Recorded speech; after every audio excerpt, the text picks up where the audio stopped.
music station. This is your Jovem Pan. All the hits. Play here.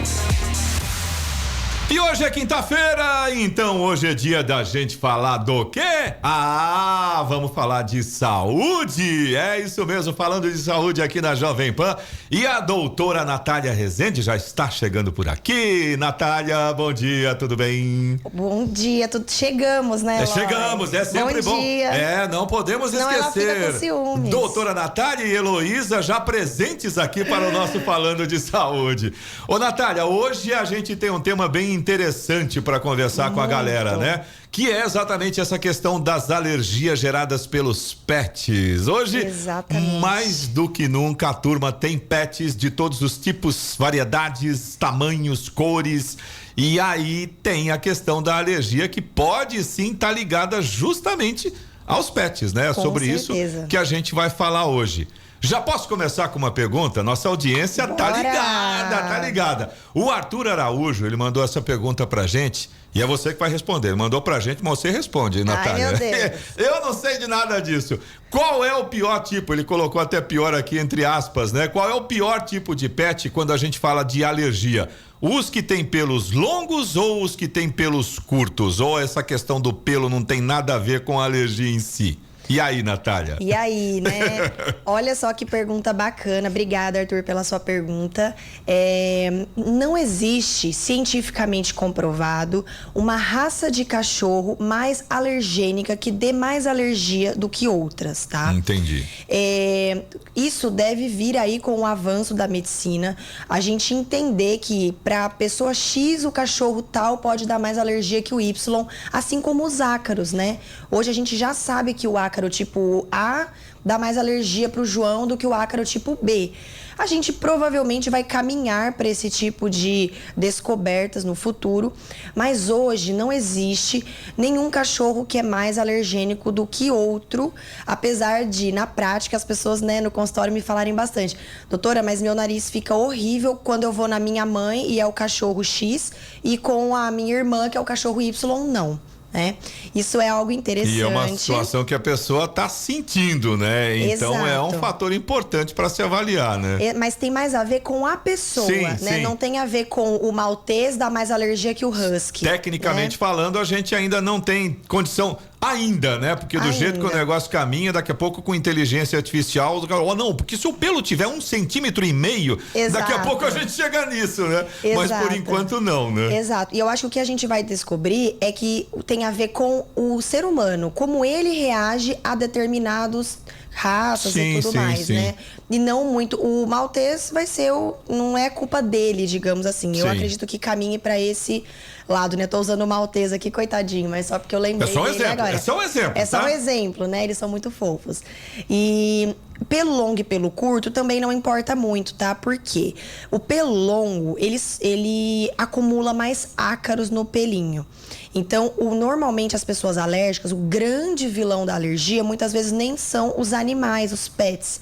São os ácaros, que são os bichos microscópicos que vivem em grande quantidade na poeira, né, nos colchões, travesseiros e nos pets, porque eles são uma almofadinha ambulante. Sem dúvida, né? Agora, os animais de pelo curto, eles têm maior descamação da pele também, então acaba que fica elas por elas, né? Não tem assim, o pelo longo, o pelo curto é melhor. E gato ou cachorro?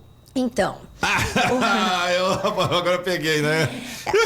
O gato, em geral, ele, quando as pessoas são alérgicas, os sintomas são mais exacerbados, né? É aquela pessoa que entra no ambiente com o gato, o olho já fica gigante, né? Já o nariz começa já a espirrar, escorre. né? Exatamente, muitos espirros, mas é a mesma coisa. Uma pessoa pode ser super alérgica ao gato e não ser do cachorro e vice-versa. Então é muito, por isso que eu digo, né? Rinite não é tudo igual e você não é todo mundo. Exatamente. Porque é muito personalizado mesmo. Então, o que a gente orienta antes disso, olha que interessante, que isso sim já tem comprovação em estudos, né? Crianças, bebês que nascem em lares que têm pets, gato, cachorro, tem menos chance de desenvolver alergias de pele, rinite, asma.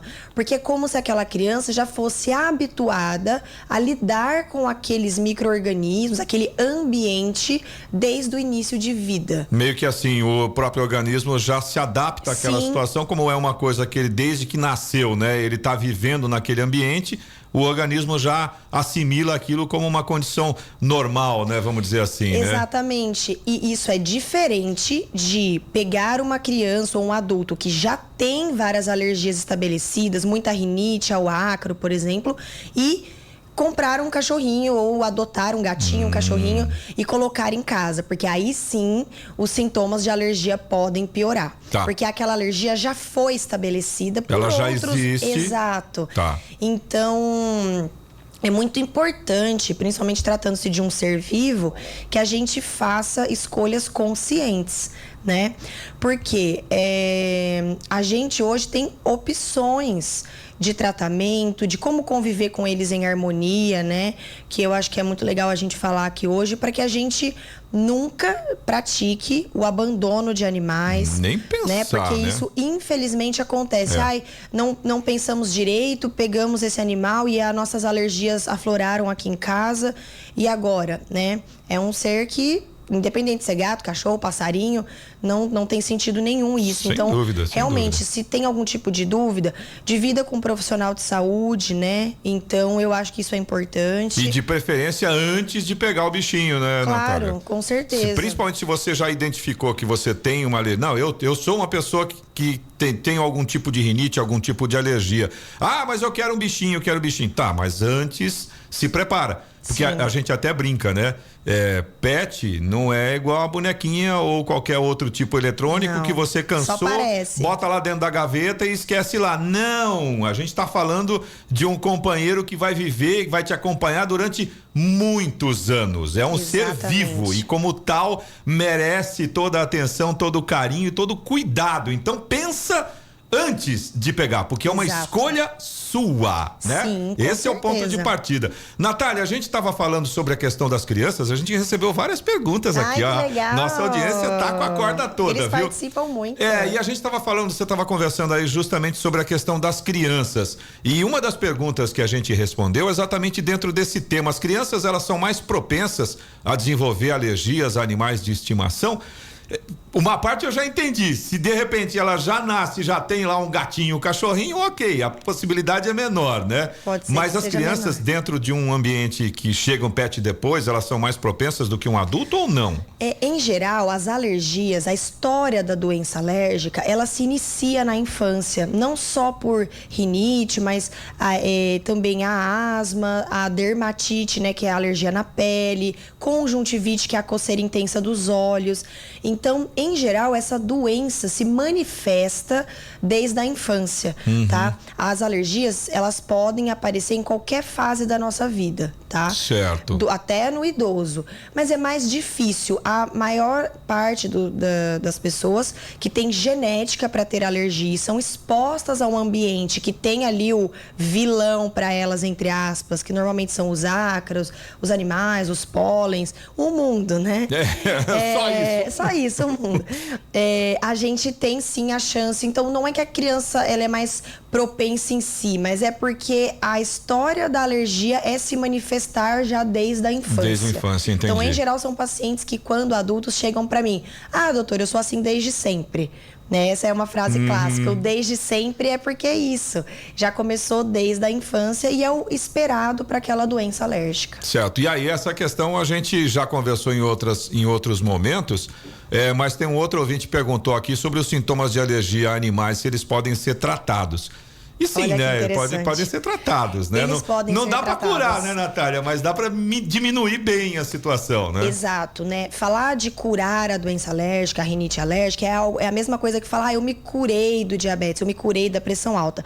São doenças crônicas que você pode simplesmente não estar mais manifestando sintomas, ela tá adormecida, perfeito, você tá convivendo em harmonia com ela e é isso que a gente quer. Mas os medicamentos antialérgicos, principalmente, que a gente coloca no nariz ou que a gente toma, são muito benéficos para controle de sintomas, mas eles vão controlar os sintomas em geral. né, causados por gato, cachorro, ácaro, pólens. Agora, se a gente está pensando em algo personalizado, em algo específico para os animais, a gente está falando de um assunto bem legal que a gente já conversou em outros falando de saúde, que é a imunoterapia ou vacina para doença alérgica, para rinite alérgica, que pode ser em forma de gotas, antes que as pessoas escutem vacina e falem, ai meu Deus.